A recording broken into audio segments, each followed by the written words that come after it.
Olá!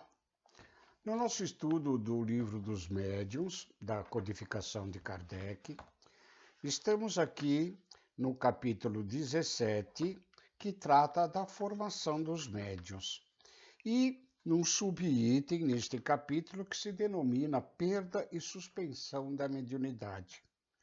Na questão 220, se desdobram diversos itens, onde Kardec faz algumas perguntas e temos da espiritualidade superior as informações necessárias. No item 15 dessa questão 220, Kardec pergunta o seguinte: as pessoas que têm um grande desejo de escreverem como médios e que não podem triunfar, pode disso concluir em alguma coisa contra elas mesmas, no que toca à benevolência dos espíritos a seu respeito? A resposta: não, porque Deus pode lhes haver recusado essa faculdade, como pode lhes ter recusado o dom da poesia ou da música. Mas se não gozam desse favor, podem gozar de outros. Assim é que, em cada existência, a cada reencarnação, nós aqui na Terra encarnamos para o nosso próprio desenvolvimento. E cada aptidão, cada habilidade que nós vamos adquirindo, elas vão se desenvolvendo. Por exemplo, em determinada encarnação, nós podemos ter sido, por esforço nosso, um excelente músico. Numa outra encarnação, esta habilidade pode estar adormecida, pois nós necessitaríamos de outros aprendizados, de outras faculdades, como, por exemplo, o do conhecimento científico.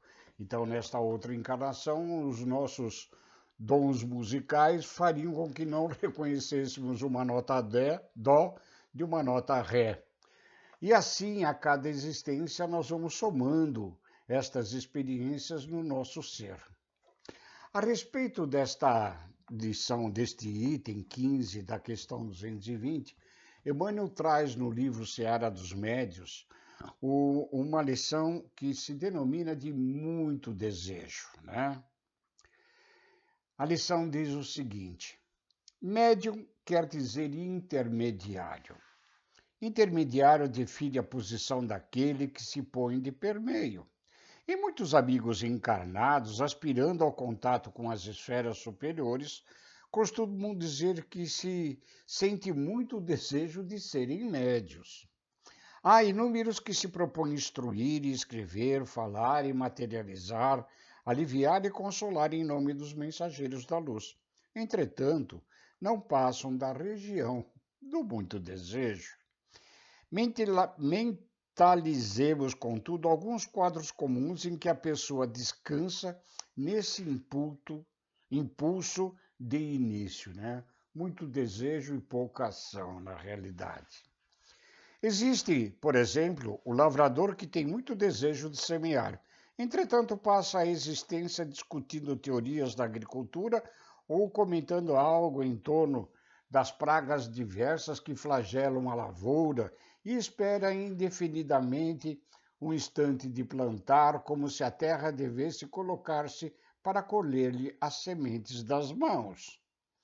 Encontramos no oleiro que mostra muito desejo de fabricar um vaso de eleição, mas consome tempo falando nas dificuldades da cerâmica ou nos perigos do forno quente e aguarda em constante expectativa a hora de modelar, como se a argila estivesse na obrigação de buscar-lhe os dedos.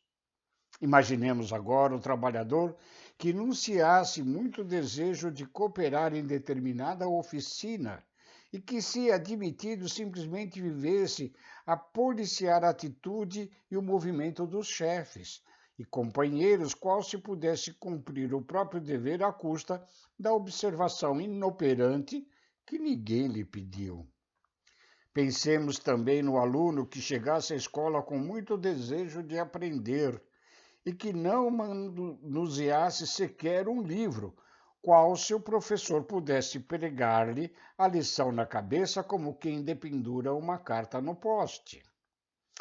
Se aspiras a colaborar na obra dos espíritos benevolentes e sábios, colocando-te entre eles e os irmãos encarnados, é possível não possas de imediato partilhar a sinfonia dos grandes feitos humanos, mas podes trilhar a tarefa mais alta de todas, a expressar-se no concerto do bem puro, consolando e construindo, amparando e esclarecendo, educando e amando.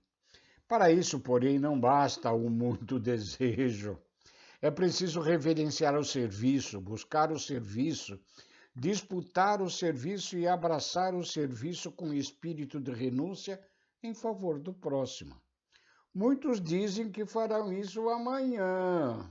Realmente amanhã é o tempo glorioso do nome por vir, destinado a marcar o coroamento e a vitória, a colheita e a alegria. Entretanto, segundo o velho rifão, em muitos casos, amanhã é o caminho que vai dar no deserto chamado nunca. Excelente lição de Emmanuel a respeito dos estudos que Chico fazia em seu grupo no Livro dos Médiuns, onde muitos desejam muita coisa, mas poucos se dispõem a trabalhar e a servir e a fazer, né? É muito desejo e pouquíssima ação no sentido de cumprir aquilo que se deseja. Fica aqui essa lição para as nossas reflexões. Muito obrigado e um beijo a todos.